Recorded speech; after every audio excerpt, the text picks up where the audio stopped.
الحمد لله الحمد لله وحده والصلاة والسلام على من لا نبي بعده اما بعد اڑائے کچھ ورق لالا نے، کچھ بلبل نے، کچھ گل نے، اڑائے کچھ ورق لالا نے، کچھ بلبل نے، کچھ گل نے، چمن میں ہر طرف بکھری ہوئی ہے داستاں میری، اڑا لی قمریوں نے، طوطیوں نے، عندلیبوں نے، اڑا لی قمریوں نے، طوطیوں نے، عندلیبوں نے، سراپا درد ہوں حسرت بھری ہے داستاں میری، اور جب گلستان کو خوں کی ضرورت پڑی،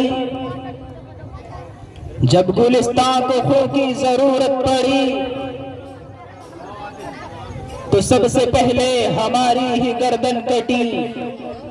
پھر بھی کہتے ہیں ہم سے اب اہل چمن، پھر بھی کہتے ہیں ہم سے اب اہل چمن، یہ چمن ہے ہمارا تمہارا نہیں۔ حاضرین محترم اور رفقائے بزم، جنگ آزادی کی تاریخ بڑی طویل اور دردناک ہے۔ عام طور پر ذہن و دماغ میں یہ تصور بٹھایا جاتا ہے کہ جنگ آزادی کی کامیابی کا صحرا کانگریس، گاندھی جی، جواہر لال نہرو اور دوسرے ہندو لیڈروں کے سر ہے۔ چنانچہ 15 اگست ہو یا 26 جنوری کی تقریب، اس مضمون کو اسی انداز سے بیان کیا جاتا ہے، اور اسکولوں کے نصاب میں داخل کتابوں میں اس مضمون کو اس انداز سے بیان کیا گیا جس سے محسوس ہوتا ہے کہ جنگ آزادی میں مسلمانوں کا حصہ صرف آٹے میں نمک کے برابر ہے۔ بہت ممکن ہے کہ فرقہ پرست طاقتوں کی یہ سازش ہو کہ مسلمانوں کی موجودہ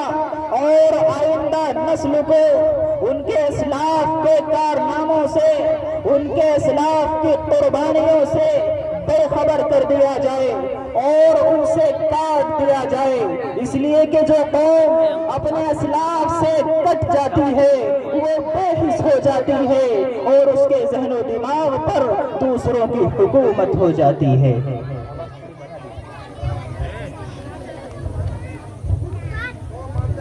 میرے قلب و جگر کے ساتھیوں، یہ سب کچھ ہوا اور ہو رہا ہے، لیکن میں پوچھنا چاہتا ہوں کہ وہ قوم کہ جس نے اقوام عالم کو عدل و انصاف کا درس دیا، وہ قوم کہ جس نے دوسری قوموں کو آزادی کے ساتھ جینے کا حق دیا، وہ قوم کہ جس نے کبھی غیرت و خودداری کا سودا نہیں کیا، کیا وہ شاطر انگریز کی غلامی اختیار کر سکتی تھی؟ ارے بتاؤ، وہ قوم کہ جس نے قیصر و کسریٰ اور بڑی بڑی طاقتوں کے غرور کو خاک میں ملا دیا، کیا وہ انگریزوں کی تلواروں، توپوں اور ٹینکوں کے سامنے گھٹنے ٹیک سکتی تھی؟ ارے بتاؤ، وہ قوم کہ جس کی رگوں میں عمر بن خطاب، خالد بن ولید، ابو عبیدہ ابن الجراح، محمد بن قاسم اور صلاح الدین ایوبی کا خون دوڑ رہا ہو، کیا وہ صلیبیوں کو قبول کر سکتی تھی؟ ہائے افسوس، تمہاری عقلیں کیسے معوف ہوئی، تمہارے عدل و انصاف کا کیسا دیوالیہ نکلا، تمہارا ذہن و دماغ کتنا تنگ ہو گیا کہ اس مسلم قوم اور اس کے علماء کے لیے اس میں جگہ نہ رہی کہ جنہوں نے ملک و ملت کی حفاظت کے لیے طوفانوں کا رخ موڑ دیا، وہ علماء کہ جن کو پھانسی کے پھندوں پر چڑھایا گیا، وہ علماء کہ جن کو جیل کی کالی کوٹھیوں میں ڈال کر دردناک سزائیں دی گئی، وہ علماء کہ جو بھوکے اور پیاسے رہے، وہ علماء کہ جن کے بچے یتیم اور بیویاں بیوہ ہو گئی، وہ علماء کہ جن کو کالے پانی بھیج کر دردناک سزائیں دی گئی، لیکن انہوں نے انگریز کے سامنے سر نہیں جھکایا اور دنیا کو بتایا کہ ہم امن چاہتے ہیں مگر ظلم کے خلاف، ہم امن چاہتے ہیں مگر ظلم کے خلاف، گر جنگ لازمی ہے تو پھر جنگ ہی صحیح، گر جنگ لازمی ہے تو پھر جنگ ہی صحیح۔ گلشن ہزا کے نو شگفتہ پھولو، آواز بڑھا دو، ادھر کو بیٹھ جائے، وہاں جا گا، وہاں سے یہاں آیا۔ جنگ آزادی کی تاریخ کا صفحہ صفحہ علماء کرام کے خون سے رنگین ہے۔ اگر جنگ آزادی کی تاریخ سے علماء کرام کی قربانیوں کو نکال دیا جائے تو جنگ آزادی کی تاریخ صرف ادھوری ہی نہیں رہ جاتی بلکہ اس کی صورت بگڑ جاتی ہے۔ مٹی کی محبت میں ہم آشفتہ سروں نے، مٹی کی محبت میں ہم آشفتہ سروں نے وہ قرض اتارے ہیں جو واجب بھی نہیں تھے، وہ قرض اتارے ہیں جو واجب بھی نہیں تھے۔ لہٰذا دیانت و امانت کا تقاضا ہے کہ جب ہندوستان کی تاریخ کو بیان کیا جائے، جب جنگ آزادی کی تاریخ کو بیان کیا جائے تو حضرت شاہ ولی اللہ محدث دہلوی کا تذکرہ کیا جائے، حضرت شاہ ولی اللہ محدث دہلوی کا تذکرہ کیا جائے، سید احمد شہید اور شاہ اسماعیل شہید کی قربانیوں کا تذکرہ کیا جائے، شیخ الہند مولانا محمود الحسن دیوبندی کی جد و جہد اور ان کی قربانیوں کو یاد کیا جائے، مولانا محمد قاسم نانوتوی، مولانا رشید احمد گنگوہی اور ان کے رفقا کا تذکرہ کیا جائے، مولانا عنایت اللہ کا ذکر کیا جائے، مولانا جعفر تھانیسری کا ذکر کیا جائے، اور اس مرد مجاہد، اس مرد جانباز شیخ الاسلام مولانا حسین احمد مدنی کا ذکر کیا جائے کہ جنہوں نے سن 1921 عیسوی میں عدالت میں کھڑے ہو کر انگریز حکومت کو للکار کر کہا تھا کہ اگر حکومت کا مقصد یہ ہے کہ قرآن کریم کو مٹا دیں، احادیث کی کتابوں کو جلا دیں، فقہ کی کتابوں کو تباہ و برباد کر دیں، تو اسلام کے نام پر سب سے پہلے جان قربان کرنے والا حسین احمد مدنی ہوگا۔ کبھی مرعوب میں ہوتا نہیں شور سلاسل سے، کبھی مرعوب میں ہوتا نہیں شور سلاسل سے، نہیں ڈرتا کبھی میں قوت بازو قاتل سے، اور کبھی میں دار پر چڑھ کر وفا کے گیت گاتا ہوں، کبھی میں دار پر چڑھ کر وفا کے گیت گاتا ہوں، کبھی شیر خدا بن کر میں باطل کو مٹاتا ہوں، کبھی شیر خدا بن کر میں باطل کو مٹاتا ہوں۔ جنگ آزادی کی تاریخ ادھوری رہے گی اگر مولانا ابوالکلام آزاد کا تذکرہ نہ کیا جائے کہ جنہوں نے ہندوستانیوں کو یہ کہتے ہوئے آزادی کی جد و جہد کے لیے ابھارا تھا کہ ہم نے اول دن سے اعلان کر دیا کہ ہماری جد و جہد کی آخری منزل قید خانہ ہے۔ جنگ آزادی کی تاریخ ادھوری رہے گی اگر مولانا حفظ الرحمان سوہاروی کا تذکرہ نہ کیا جائے کہ جنہوں نے تحریک آزادی میں بے شمار قربانیاں دی اور تحریک آزادی میں زبردست حصہ لیا۔ حضرات، یہ مختصر سا خاکہ ہے جس سے آزادی کے لیے علماء کرام کی قربانیوں کا اندازہ لگایا جا سکتا ہے، لیکن افسوس صد افسوس ان سب کے باوجود آج ہم سے وطن کی وفاداری کا ثبوت مانگا جاتا ہے۔ میں بتا دینا چاہتا ہوں کہ اس ملک ہندوستان کی عصمت و عفت کی حفاظت کو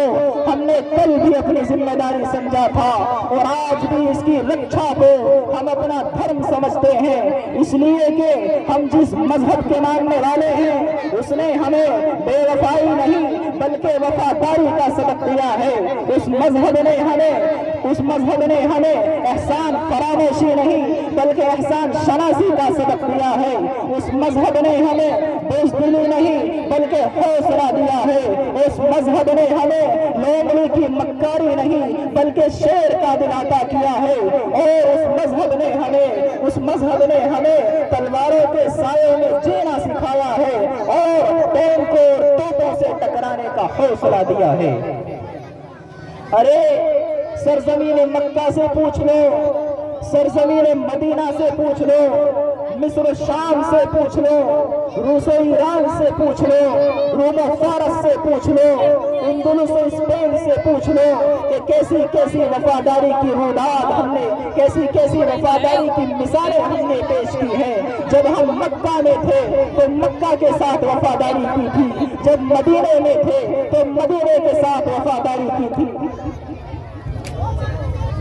جب ہم مکہ میں تھے تو مکہ کے ساتھ وفاداری کی تھی، جب مدینے میں تھے تو مدینے کے ساتھ وفاداری کی تھی، جب مصر میں تھے تو مصر کے ساتھ وفاداری کی تھی، جب شام میں تھے تو شام کے ساتھ وفاداری کی تھی، جب روس میں تھے تو روس کے ساتھ وفاداری کی تھی، جب ایران میں تھے تو ایران کے ساتھ وفاداری کی تھی، جب روم میں تھے تو روم کے ساتھ وفاداری کی تھی، جب فارس میں تھے تو فارس کے ساتھ وفاداری کی تھی، جب اندلس میں تھے تو اندلس کے ساتھ وفاداری کی تھی، جب اسپین میں تھے تو اسپین کے ساتھ وفاداری کی تھی، اور جب اپنے اسلاف کی شکل میں اسی ہندوستان اور اسی بھارت میں تھے تو ایسی ایسی قربانیوں کی مثالیں ہم نے پیش کی کہ دنیا حیران و شستر ہے۔ اسی ہندوستان کی حفاظت کے لیے ہم نے گولیاں کھائی، توپوں کا نشانہ بنے، پھانسی کے پھندوں پر چڑھے، جیلوں کی مشقتوں کو برداشت کیا۔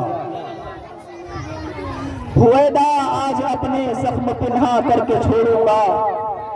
ہویدا آج اپنے زخم پنہا کر کے چھوڑوں گا، لہو رو رو کے محفل کو گلستان کر کے چھوڑوں گا، اور جلانا ہے مجھے ہر شمع دل کو سوز پنہا سے، جلانا ہے مجھے ہر شمع دل کو سوز پنہا سے، تیری تاریک راتوں کو چراغاں کر کے چھوڑوں گا، اور مجھے اے ہم نشیں رہنے دے شغل سینہ کاوی میں، مجھے اے ہم نشیں رہنے دے شغل سینہ کاوی میں، تمہیں داغ محبت کو نمایاں کر کے چھوڑوں گا، اور دکھا دوں گا جہاں کو جو میری آنکھوں نے دیکھا ہے، دکھا دوں گا جہاں کو جو میری آنکھوں نے دیکھا ہے، تجھے بھی صورت آئینہ حیران کر کے چھوڑوں گا، اور پیرونا ایک ہی تسبیح میں ہے ان بکھرے دانوں کو، پیرونا ایک ہی تسبیح میں ہے ان بکھرے دانوں کو، جو مشکل ہے تو اس مشکل کو آسان کر کے چھوڑوں گا، جو مشکل ہے تو اس مشکل کو آسان کر کے چھوڑوں گا۔ اے سرزمین ہند، اے سرزمین ہند، سن اور غور سے سن، میں اپنی وفاداری کی روداد سنانے جا رہا ہوں۔ انگریز مورخ تامسن لکھتا ہے کہ سن 1864 عیسوی سے لے کر سن 1867 عیسوی تک انگریز نے ان 3 سالوں میں 14,000 علماء کرام کو پھانسی کے پھندوں پر لٹکایا۔ تامسن کہتا ہے کہ دلی کی چاندنی چوک سے لے کر خیبر تک کوئی درخت ایسا نہیں تھا کہ جس پر علماء کرام کی گردنیں نہ لٹکی ہوئی ہو۔ تامسن کہتا ہے کہ علماء کرام کے جسموں کو تانبے سے داغا گیا۔ تامسن کہتا ہے کہ علماء کرام کو سوروں کی کھالوں میں بند کر کے تنوروں میں ڈال دیا گیا۔ تامسن کہتا ہے کہ علماء کرام کو ہاتھیوں پر کھڑا کر کے اوپر درختوں سے باندھ کر نیچے سے ہاتھیوں کو چلا دیا گیا۔ تامسن کہتا ہے کہ لاہور کی جامع مسجد میں انگریز نے ایک پھانسی کا پھندا بنایا تھا اور اس میں ایک دن میں 80 علماء کرام کو پھانسی دے دی جاتی تھی۔ تامسن کہتا ہے کہ لاہور کے دریائے راوی میں ایک دن میں 80 علماء کرام کو گولیوں میں بند کر کے ڈال دیا جاتا اور اوپر سے گولیوں کا نشانہ بنا دیا جاتا۔ اے سرزمین ہند، اے سرزمین ہند سنا تم نے، یہ ہے ہماری وفاداری کی تاریخ۔ اے سرزمین ہند سنا تم نے، یہ ہے ہماری وفاداری کی روداد۔ لیکن افسوس، سب افسوس کہ آج اس پیارے ہندوستان کو، آج اس چمن کو، آج اس چمن میں پھوٹ ڈالنے کی کوششیں کی جا رہی ہے۔ آج اس چمن کو ٹکڑوں میں بانٹنے کی ناکام اور ناپاک کوششیں کی جا رہی ہے۔ لیکن ہم پوری ہمت کے ساتھ، پورے حوصلے کے ساتھ یہ بات کہتے ہیں کہ لاکھ تلوار اٹھے فرقہ پرستی کی مگر، لاکھ تلوار اٹھے فرقہ پرستی کی مگر، لاکھ تلوار اٹھے فرقہ پرستی کی مگر، اے وطن ہم تیرے ٹکڑے نہیں ہونے دیں گے، اے وطن ہم تیرے ٹکڑے نہیں ہونے دیں گے۔ وآخر دعوانا الحمدللہ رب العالمین۔